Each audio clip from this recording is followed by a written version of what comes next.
Hello, welcome back. Last time we got into Toad's Great Escape. This week we'll return to Rat.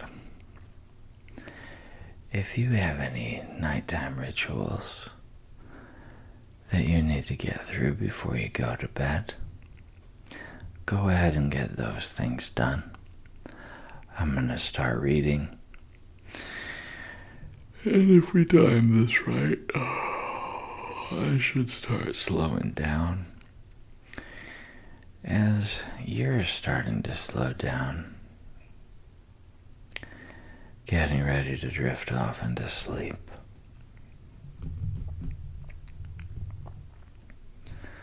So join me tonight for The Wind in the Willows, Chapter 9, entitled Wayfarers All.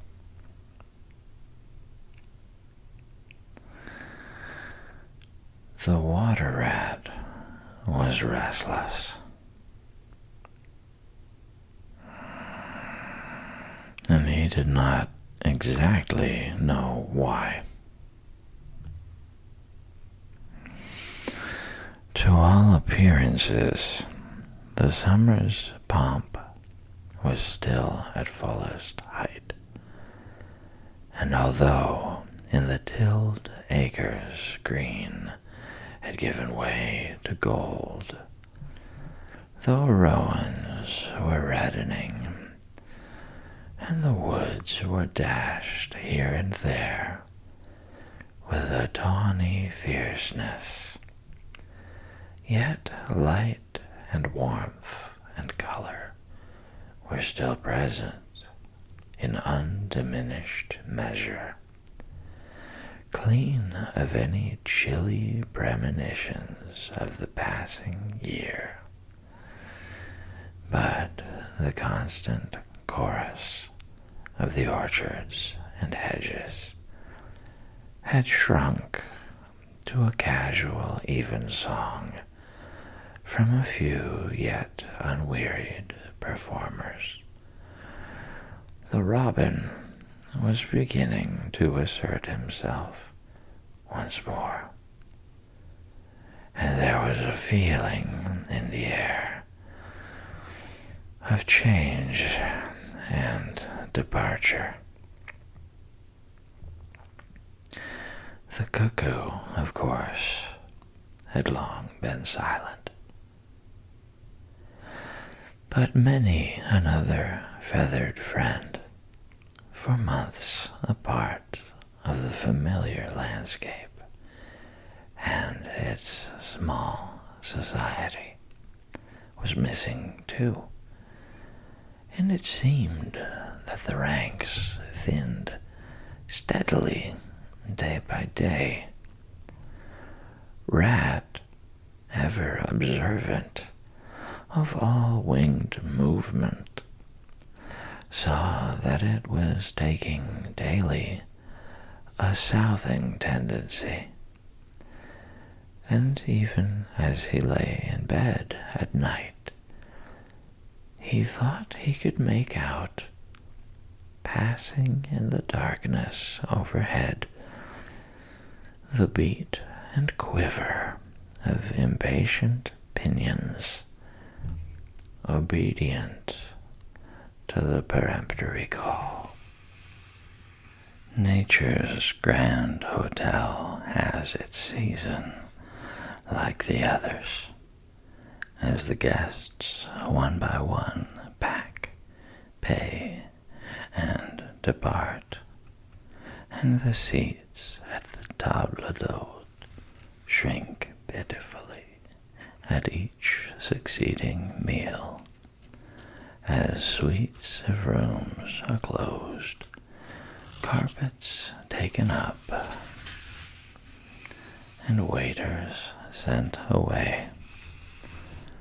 Those boarders who were staying on en pension until the next year's full reopening cannot help being somewhat affected by all these flittings and farewells. This eager discussion of plans, routes, and fresh quarters, this daily shrinkage in the stream of comradeship, one gets unsettled, depressed, and inclined to be querulous. Why this craving for change? Why not stay on quietly here, like us, and be jolly? You don't know this hotel out of the season, and what fun we have among ourselves, we fellows who remain and see the whole interesting year out. All very true, no doubt, the others always reply. We quite envy you. And some other year, perhaps. But just now, we have engagements. And there's the bus at the door. Our time is up. So they depart with a smile and a nod. And we miss them and feel resentful. The rat was a self-sufficing sort of animal, rooted to the land, and whoever went, he stayed. Still, he could not help noticing what was in the air and feeling some of its influence in his bones. It was difficult to settle down to anything seriously with all this flitting going on. Leaving the waterside, where rushes stood thick and tall in a stream that was becoming sluggish and low, he wandered countrywards, crossed a field or two of pasturage already looking dusty and parched, and thrust into the great realm of wheat, yellow, wavy, and murmurous, full of quiet motion and small whisperings. Here he often loved to wander, through the forest of stiff, strong stalks that carried their own golden sky away over his head, a sky that was always dancing, shimmering, softly talking, or swaying strongly to the passing wind, and recovering itself with a toss and a merry laugh. Here, too, he had many small friends, a society complete in itself, leading full and busy lives, but always with a spare moment to gossip and exchange news with a visitor. Today, however, though they were civil enough, the field mice and harvest mice seemed preoccupied.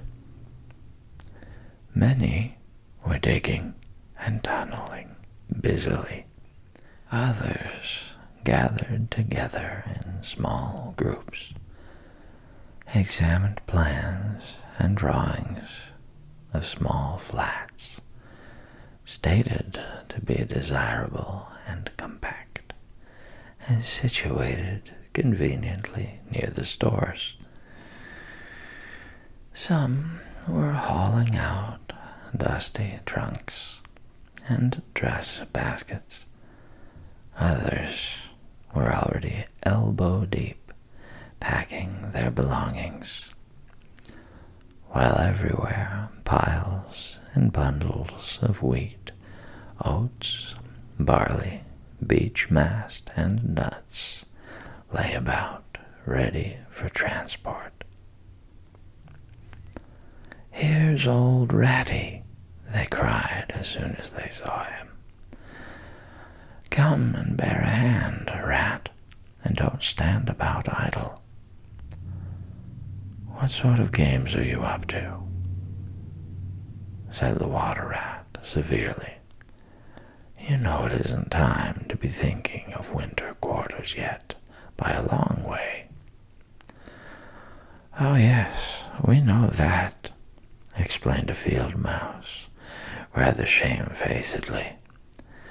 "But it's always as well to be in good time, isn't it? We really must get all the furniture and baggage and stores moved out of this before those horrid machines begin clicking around the fields. And then, the best flats get picked up so quickly nowadays.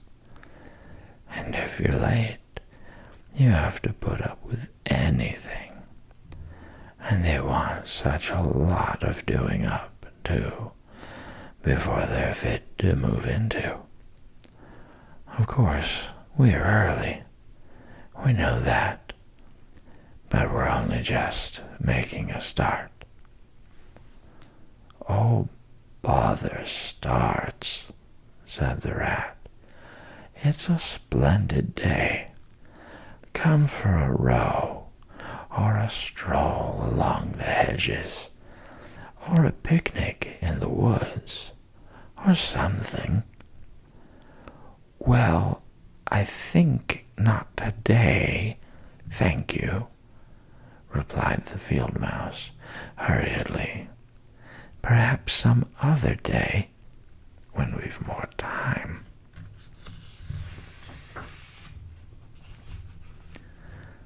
The Rat, with a snort of contempt, swung round to go, tripped over a hat box, and fell, with undignified remarks. "If people would be more careful," said a field mouse rather stiffly, "and look where they're going, people wouldn't hurt themselves and forget themselves. Mind that hold-all, Rat. You'd better sit down somewhere. In an hour or two, we may be more free to attend to you." "You won't be free, as you call it, much this side of Christmas, I can see that," retorted the Rat grumpily, as he picked his way out of the field. He returned somewhat despondently to his river again. His faithful, steady-going old river, which never packed up, flitted, or went into winter quarters. In the osiers which fringed the bank, he spied a swallow sitting. Presently it was joined by another, and then by a third, and the birds, fidgeting restlessly on the bough, talked together earnestly and low.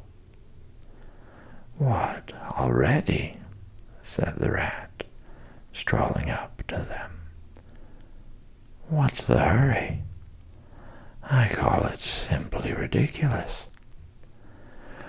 "Oh, we're not off yet, if that's what you mean," replied the first swallow.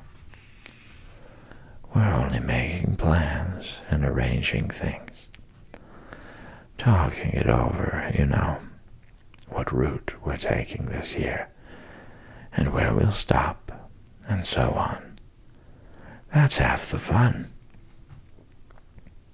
Fun, said the rat. Now that's just what I don't understand.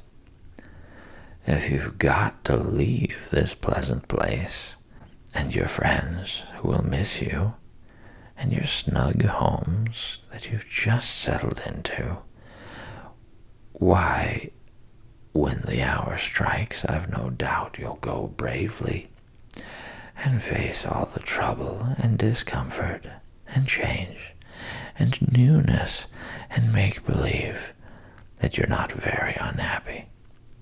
But to want to talk about it, or even think about it, till you really need... No, you don't understand, naturally, said the second swallow. First, we feel it stirring within us, a sweet unrest. Then back come the recollections, one by one, like homing pigeons.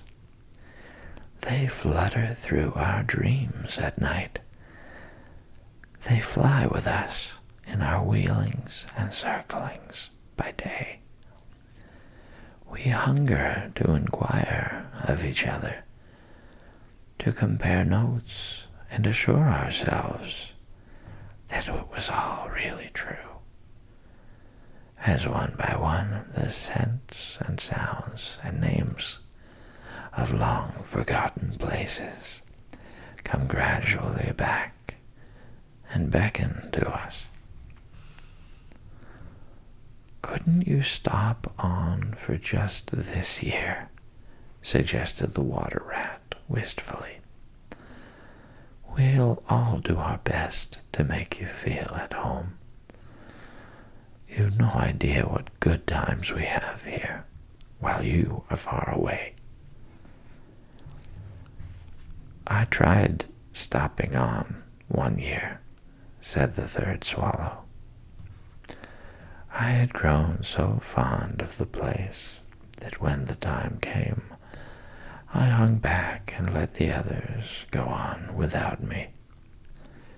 For a few weeks it was all well enough, but afterwards, oh, the weary length of the nights, the shivering, sunless days, the air so clammy and chill, and not an insect in an acre of it. No, it was no good.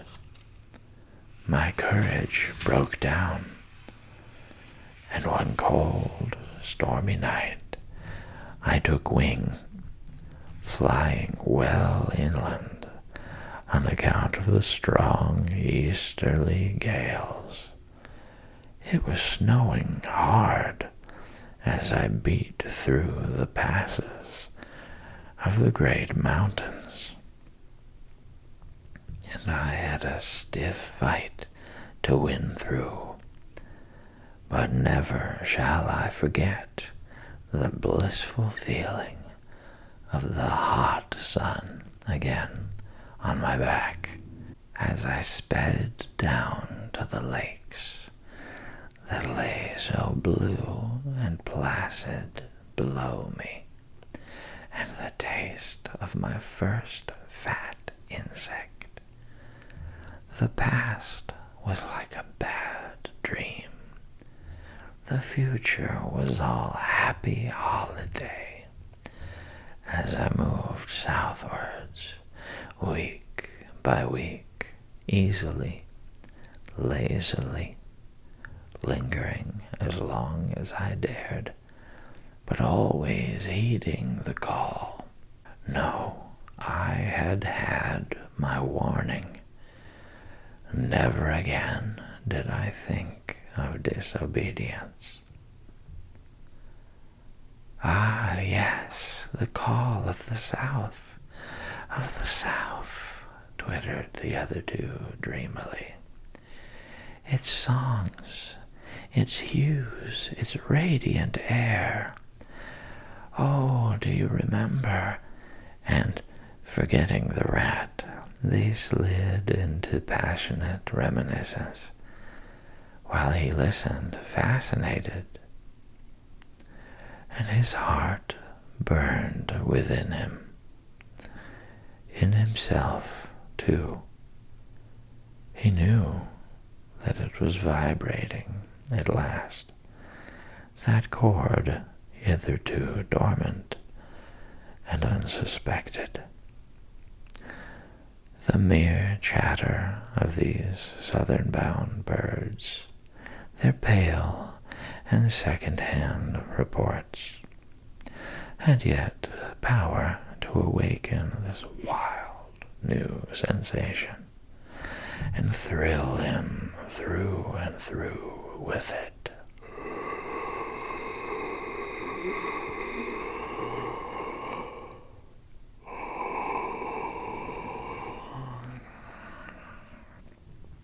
What would one moment of the real thing work in him?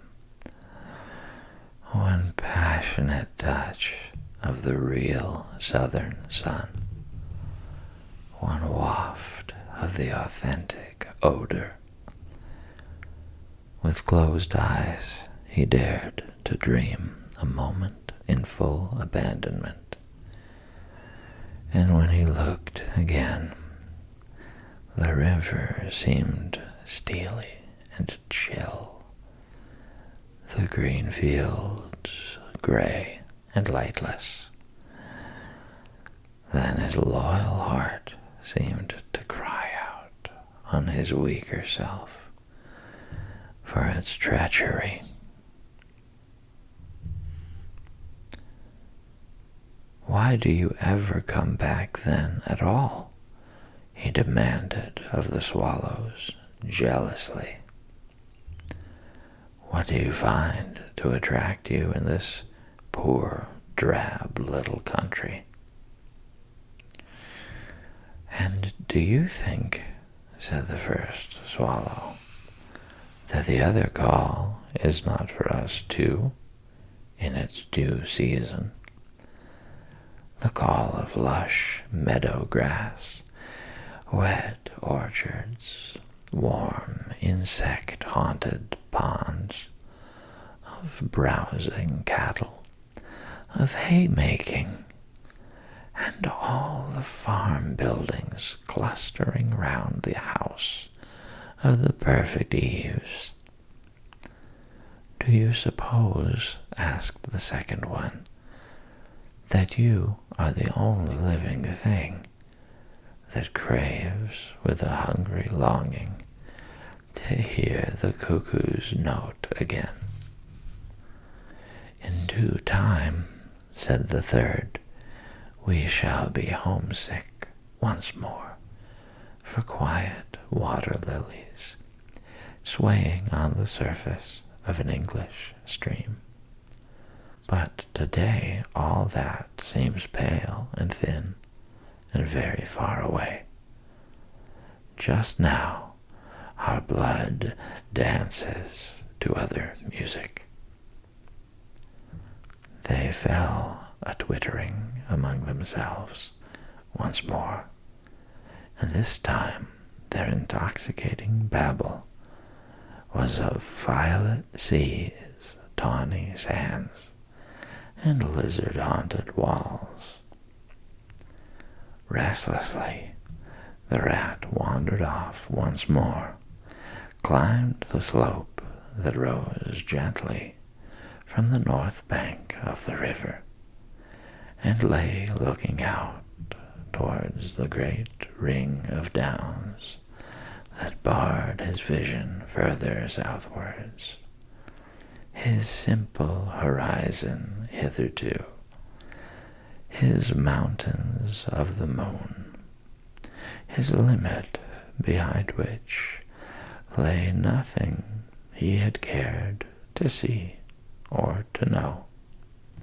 Today, to him, gazing south, with a newborn need stirring in his heart, the clear sky over their long, low outline seemed to pulsate with promise. Today, the unseen was everything. The unknown, the only real fact of life. On this side of the hills was now the real blank. On the other lay the crowded and colored panorama that his inner eye was seeing so clearly. What seas lay beyond, green, leaping, and crested? What sun-bathed coasts, along which the white villas glittered against the olive woods? What quiet harbors, thronged with gallant shipping bound for purple islands of wine and spice, islands set low in languorous waters? He rose and descended riverwards once more, then changed his mind and sought the side of the dusty lane. There, lying half buried in the thick, cool underhedge tangle that bordered it, he could muse on the metalled road and all the wondrous world that it led to.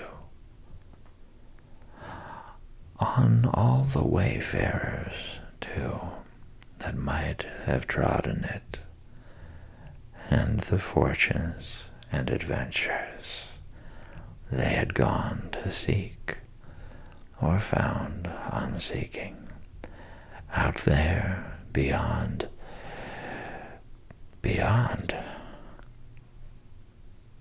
Footsteps fell on his ear, and the figure of one that walked somewhat wearily came into view, and he saw that it was a rat, and a very dusty one.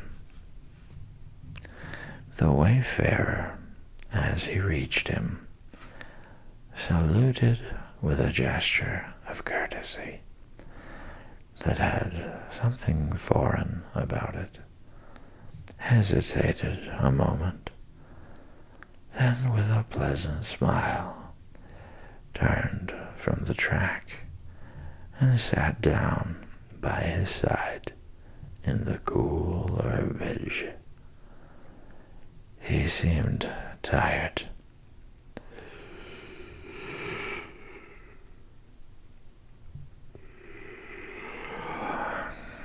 And the rat let him rest, unquestioned,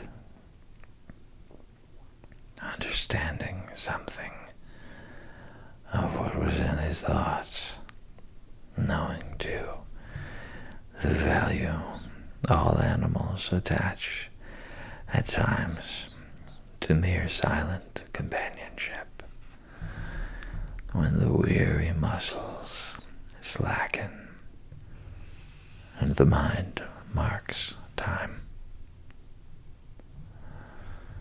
The wayfarer was lean and keen-featured, and somewhat bowed at the shoulders. His paws were thin and long, his eyes much wrinkled at the corners, and he wore small gold earrings in his neatly set, well-shaped ears. His knitted jersey was of a faded blue, his breeches, patched and stained, were based on a blue foundation, and his small belongings that he carried were tied up in a blue cotton handkerchief. When he had rested a while, the stranger sighed, snuffed the air, and looked about him. "That was clover, that warm whiff on the breeze," he remarked. "And those are cows we hear, cropping the grass behind us and blowing softly between mouthfuls. There's a sound of distant reapers, and yonder rises a blue line of cottage smoke against the woodland. The river runs somewhere close by, for I hear the call of the moorhen, and I see by your build that you're a freshwater mariner."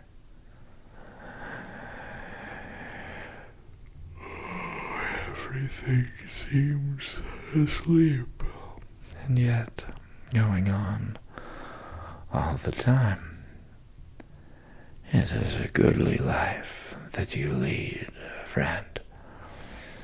No doubt the best in the world, if only you are strong enough to lead it."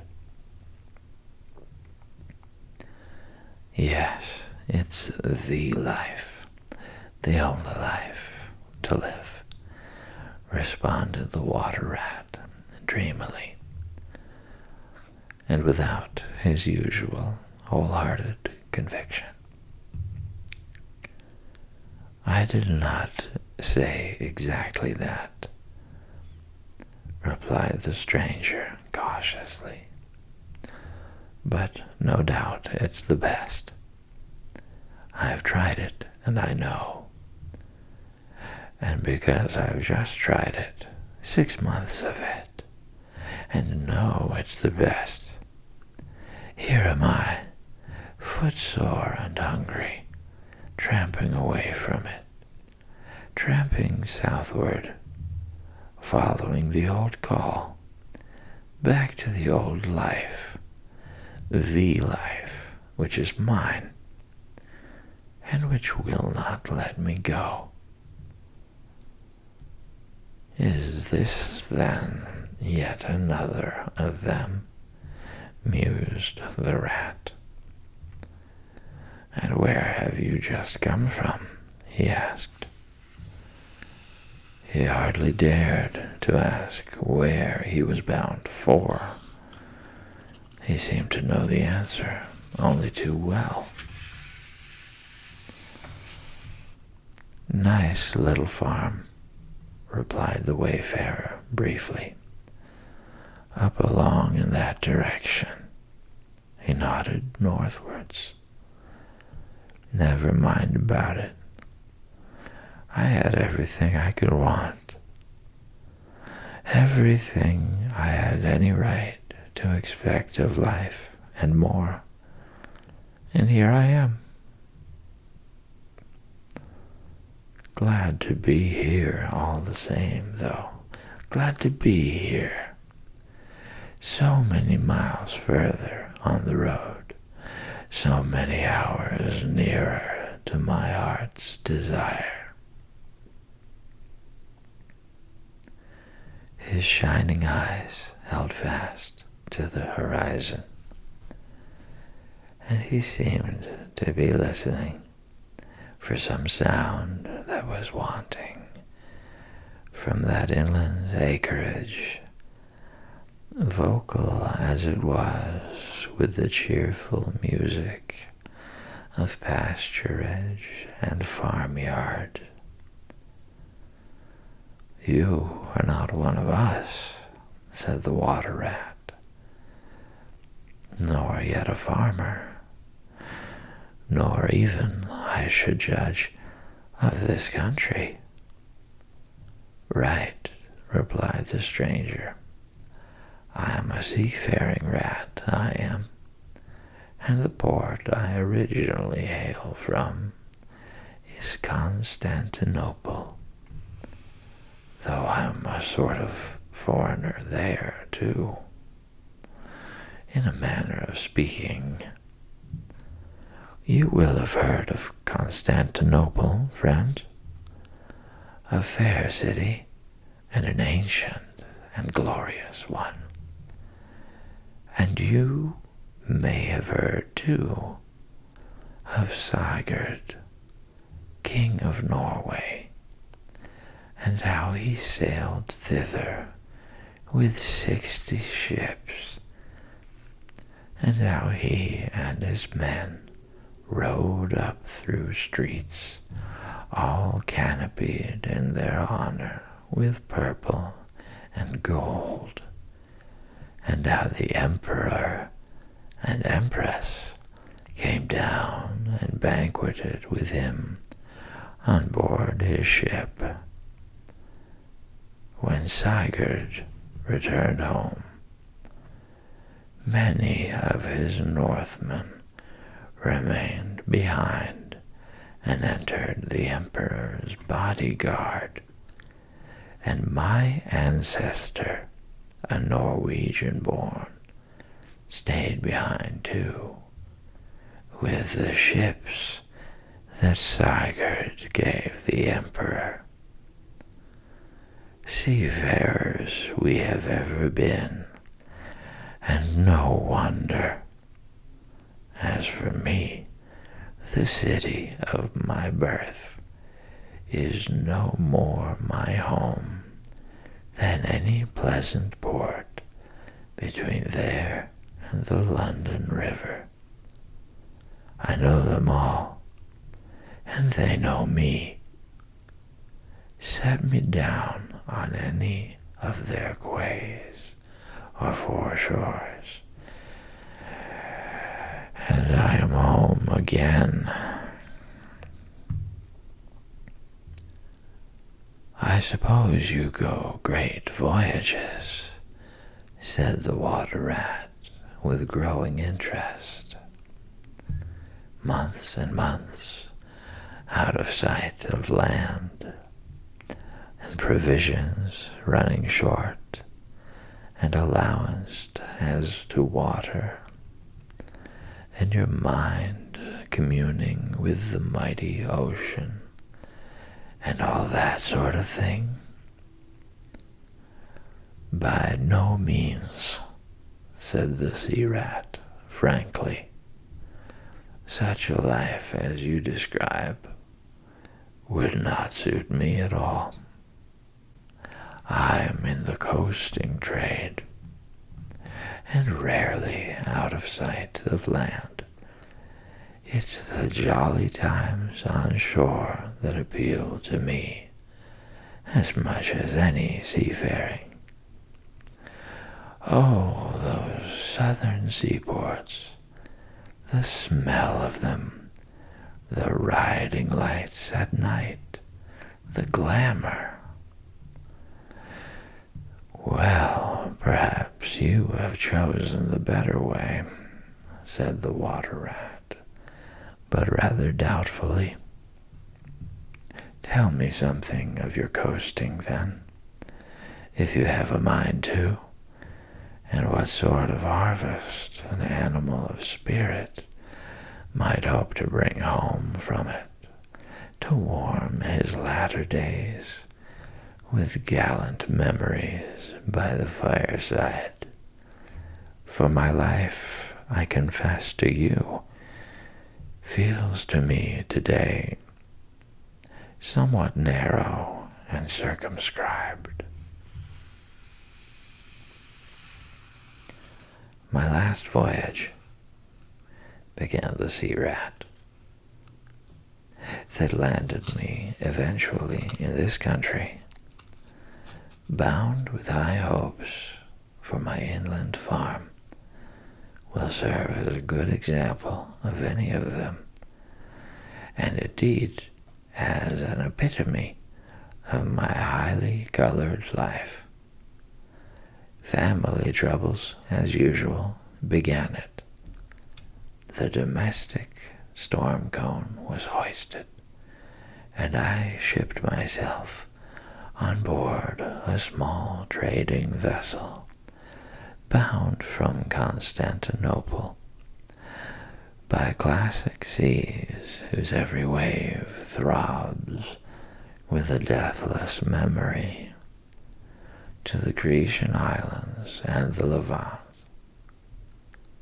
Those were golden days and balmy nights, in and out of harbor all the time, old friends everywhere, sleeping in some cool temple or ruined cistern during the heat of the day, feasting and song after sundown under great stars set in a velvet sky. Thence we turned and coasted up the Adriatic, its shores swimming in an atmosphere of amber, rose, and aquamarine. We lay in wide, landlocked harbors. We roamed through ancient and noble cities, until at last one morning, as the sun rose royally behind us, we rode into Venice down a path of gold. Oh, Venice is a fine city, wherein a rat can wander at his ease and take his pleasure, or, when weary of wandering, can sit at the edge of the Grand Canal at night, feasting with his friends, when the air is full of music and the sky full of stars, and the lights flash and shimmer on the polished steel prows of the swaying gondolas, packed so that you could walk across the canal on them from side to side. And then the food. Do you like shellfish? Well, we won't linger over that now. He was silent for a time, and the water rat silent too, and enthralled, floated on dream canals, and heard a phantom song pealing high between vaporous gray wave-lapped walls. Southwards we sailed again. At last, continued the sea rat, coasting down the Italian shore, till finally we made Palermo, and there I quitted for a long, happy spell on shore. I never stick too long to one ship. One gets narrow-minded and prejudiced. Besides, Sicily is one of my happy hunting grounds. I know everybody there, and their ways just suit me. I spent many jolly weeks in the island, staying with friends up country. When I grew restless again, I took advantage of a ship that was trading to Sardinia and Corsica, and very glad I was to feel the fresh breeze and the sea spray in my face once more. But isn't it very hot and stuffy down in the hold, I think you call it? Asked the water rat. The seafarer looked at him with the suspicion of a wink. I'm an old hand, he remarked with much simplicity. The captain's cabin's good enough for me. "It's a hard life, by all accounts," murmured the rat, sunk deep in thought. "For the crew it is," replied the seafarer gravely, again with the ghost of a wink. "From Corsica," he went on, "I made use of a ship that was taking wine to the mainland. We made a lacio in the evening, lay to, hauled up our wine casks, and hove them overboard, tied one to the other by a long line.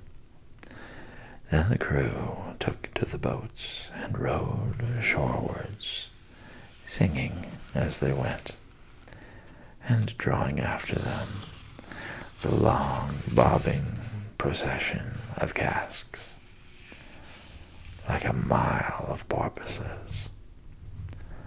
On the sands they had horses waiting, which dragged the casks up the steep street of the little town with a fine rush and clatter and scramble.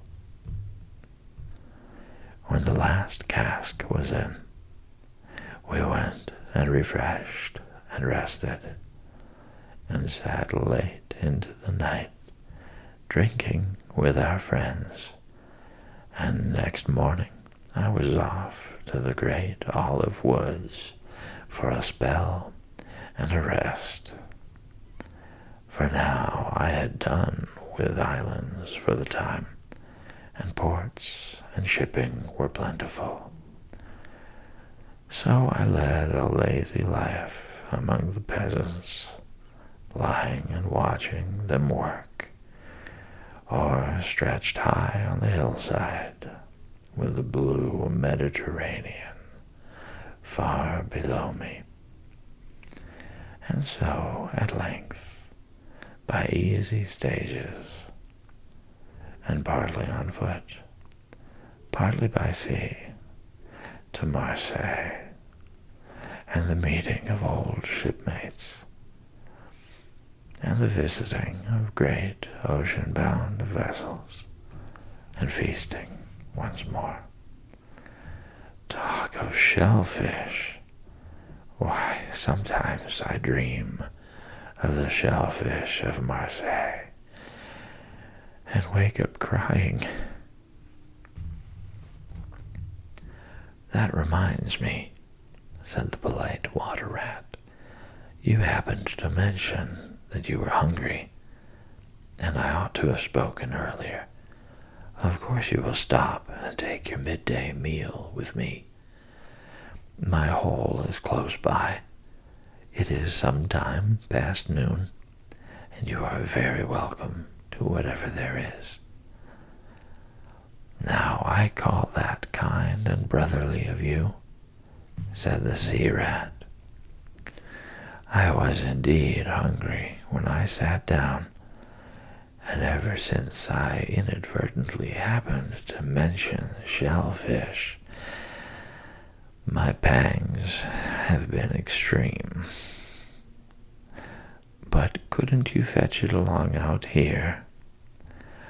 I am none too fond of going under hatches, unless I'm obliged to.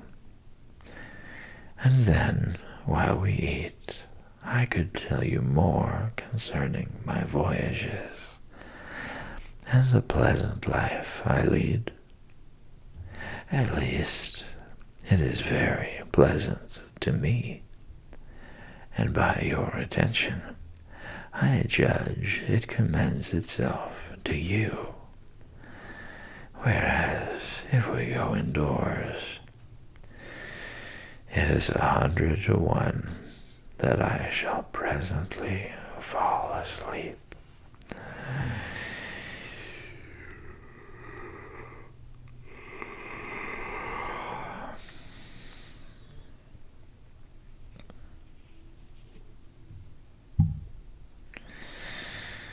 "That is indeed an excellent suggestion," said the water rat, and hurried off home. There he got out the luncheon basket and packed a simple meal in which, remembering the stranger's origin and preferences, he took care to include a yard of long French bread, a sausage out of which the garlic sang, some cheese which laid down and cried, and a long-necked, straw-covered flask containing bottled sunshine shed and garnered on far southern slopes. Thus laden, he returned with all speed, and blushed for pleasure at the old seaman's commendations of his taste and judgment, as together they unpacked the basket and laid out the contents on the grass by the roadside. The sea rat, as soon as his hunger was somewhat assuaged, continued the history of his latest voyage, conducting his simple hearer from port to port of Spain, landing him at Lisbon, Oporto, and Bordeaux, introducing him to the pleasant harbors of Cornwall and Devon, and so up the channel to that final quayside, where, landing after winds long contrary, storm-driven and weather-beaten, he had caught the first magical hints and heraldings of another spring,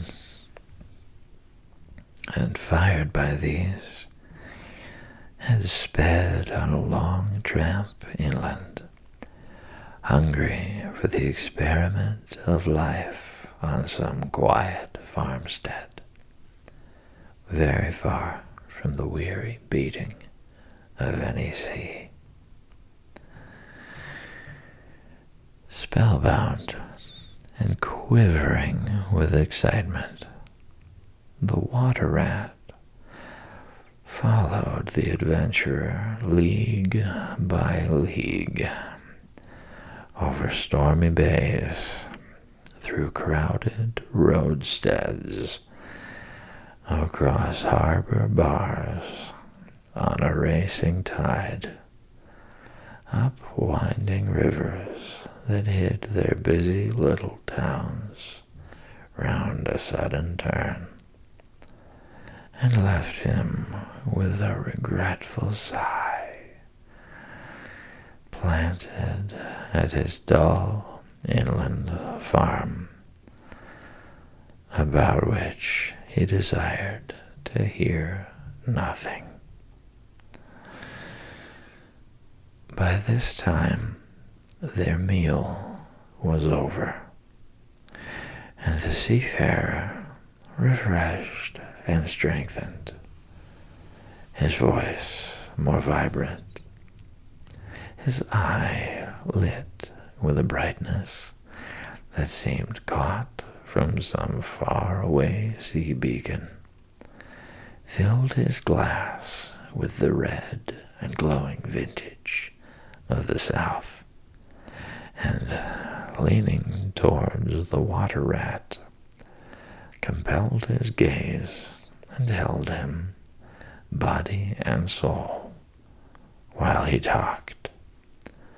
Those eyes were of the changing, foam-streaked, gray-green of leaping northern seas.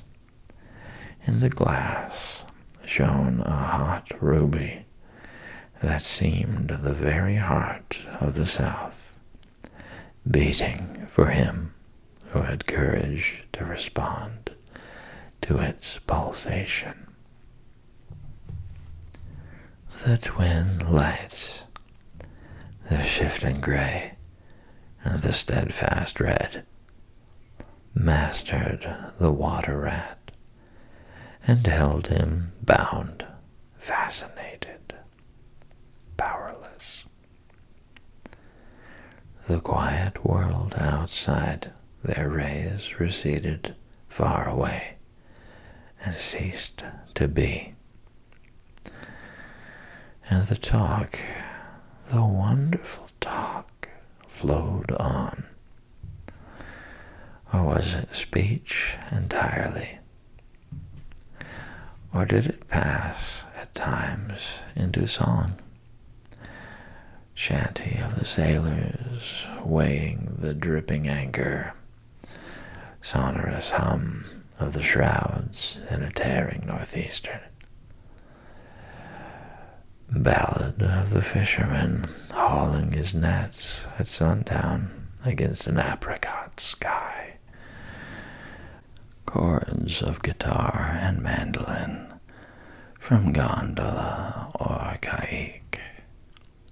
Did it change into the cry of the wind, plaintive at first, angrily shrill as it freshened, rising to a tearing whistle, sinking to a musical trickle of air from the leech of the bellying sail?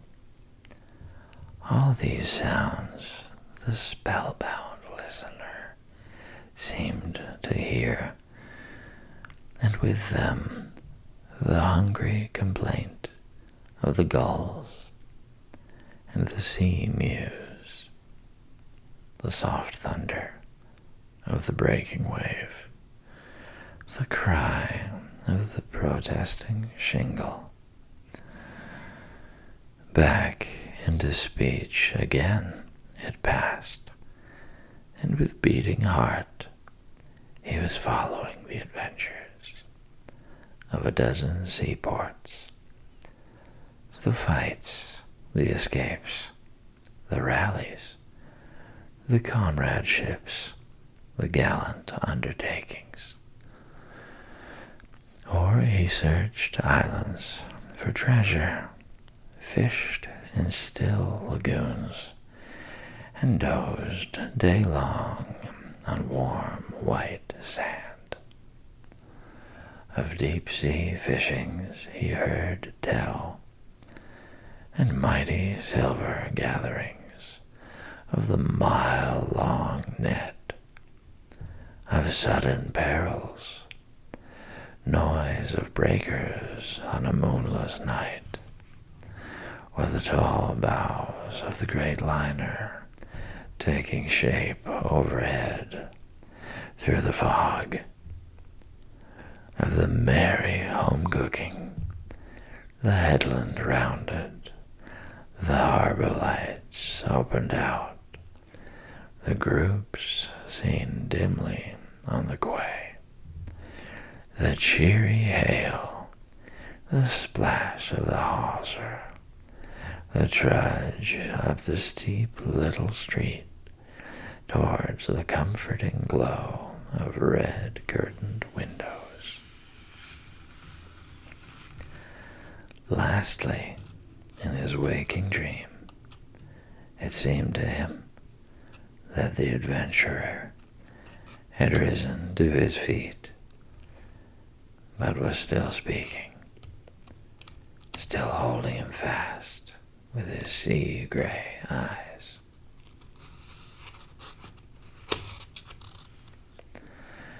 And now, he was softly saying, I take to the road again, holding on southwestwards for many a long and dusty day, till at last I reach the little gray sea town I know so well, that clings along one steep side of the harbor.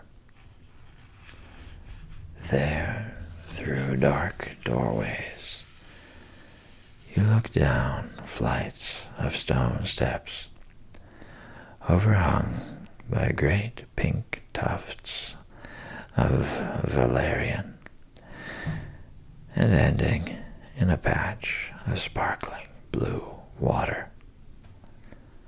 The little boats that lie tethered to the rings and stanchions of the old sea well are gaily painted as those I clambered in and out of in my own childhood.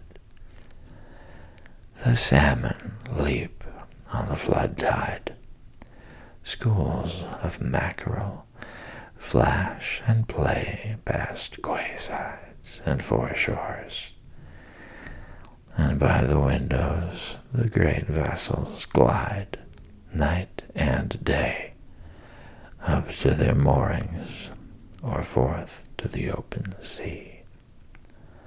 There, sooner or later, the ships of all seafaring nations arrive, and there, at its destined hour, the ship of my choice will let go its anchor.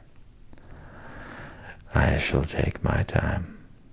I shall tarry and bide, till at last the right one lies waiting for me. Warped out into midstream, loaded low, her bowsprit pointing down harbor, I shall slip on board by boat or long hawser, and then one morning I shall wake to the song and tramp of the sailors, the clink of the capstan, and the rattle of the anchor chain coming merrily in. We shall break out the jib and the foresail. The white houses on the harbor side will glide slowly past us as she gathers steering way, and the voyage will have begun. As she forges toward the headlands, she will clothe herself with canvas, and then, once outside, the sounding slap of great green seas as she heels to the wind, pointing south. And you will come too, young brother, for the days pass and never return, and the south still waits for you. Take the adventure, heed the call, now ere the irrevocable moment passes. 'Tis but a banging of the door behind you, a blithesome step forward, and you are out of the old life and into the new. Then someday long hence, jog home here if you will, when the cup has been drained and the play has been played, and sit down by your quiet river with a store of goodly memories for company. You can easily overtake me on the road, for you are young, and I am aging, and go softly. I will linger and look back, and at last I will surely see you coming, eager and light-hearted, with all the South in your face. The voice died away and ceased, as an insect's tiny trumpet dwindles swiftly into silence, and the water rat, paralyzed and staring, saw at last but a distant speck on the white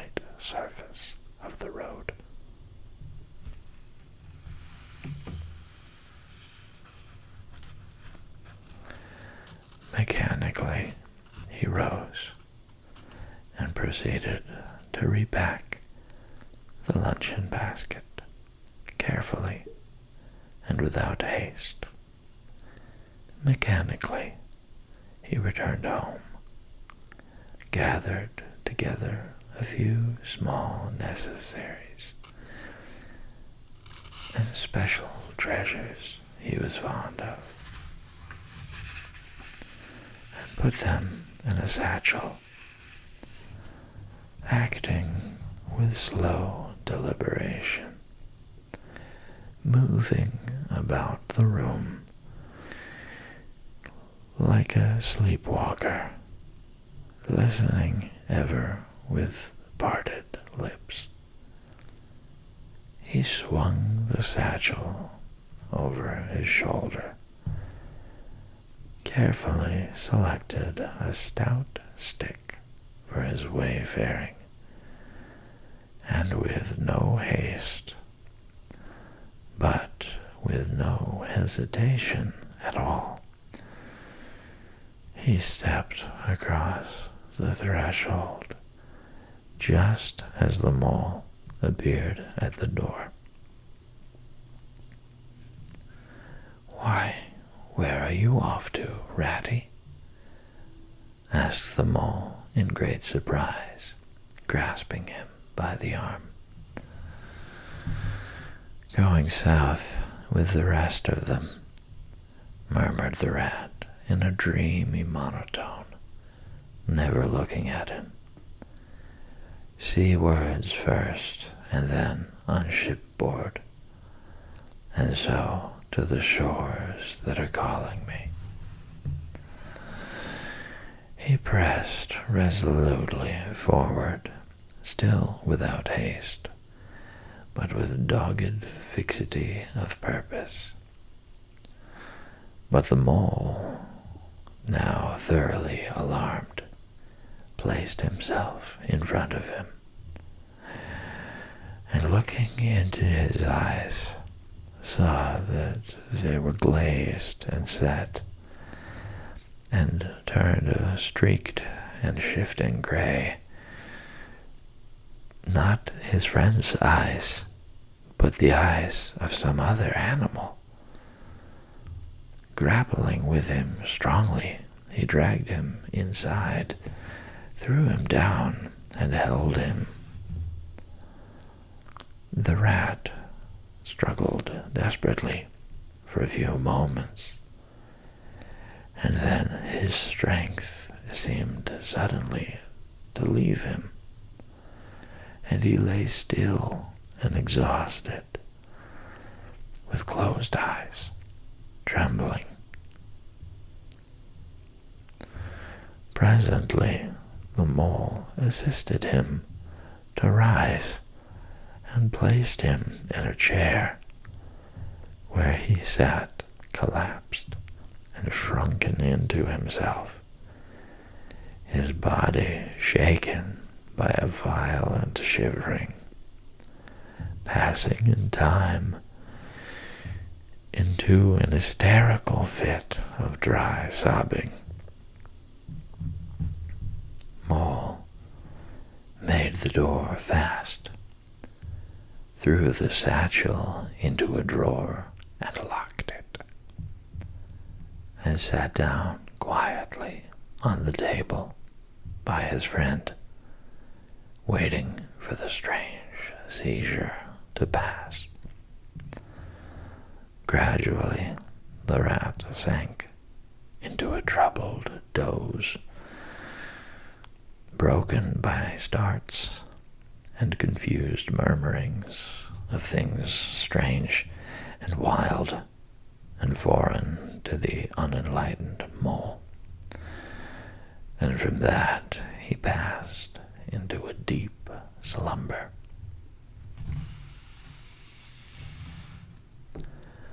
Very anxious in mind, the mole left him for a time and busied himself with household matters. And it was getting dark when he returned to the parlor, and found the rat where he had left him, wide awake indeed, but listless, silent, and dejected. He took one hasty glance at his eyes, found them, to his great gratification, clear and dark and brown again as before, and then sat down and tried to cheer him up and help him to relate what had happened to him. Poor Ratty did his best by degrees to explain things, but how could he put into cold words what had mostly been suggestion? How recall for another's benefit the haunting sea voices that had sung to him? How reproduce at second hand the magic of the seafarer's 100 reminiscences? Even to himself, now the spell was broken, and the glamour gone, he found it difficult to account for what had seemed some hours ago the inevitable and only thing. It is not surprising, then, that he failed to convey to the mole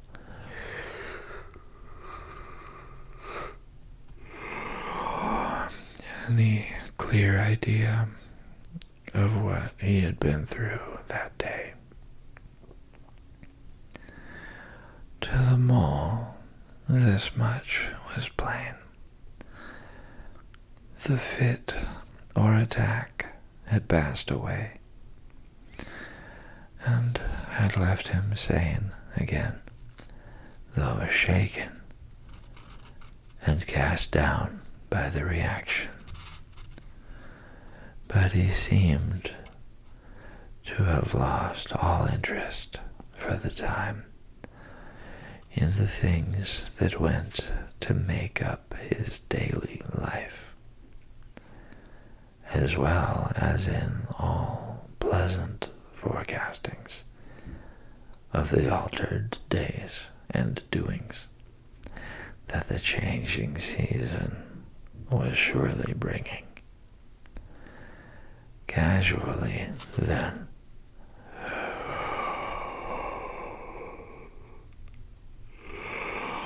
and with seeming indifference, the mole turned his talk to the harvest that was being gathered in, the towering wagons and their straining teams, the growing ricks and the large moon rising over the bare acres dotted with sheaves.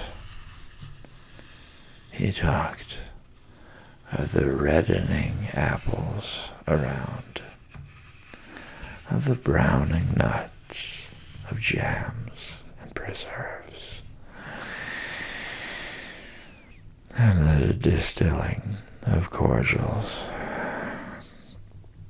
till by easy stages such as these he reached midwinter, its hearty joys and its snug home life,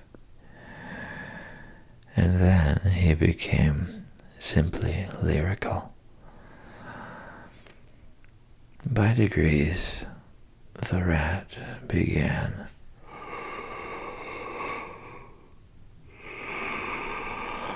to sit up and to join in.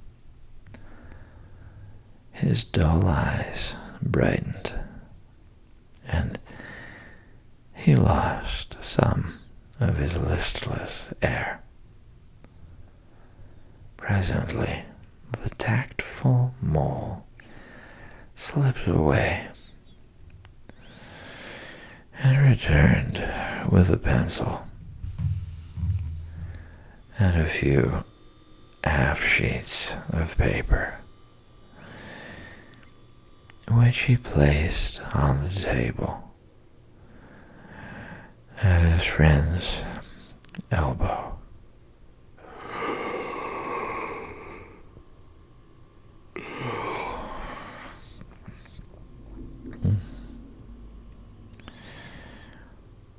It's quite a long time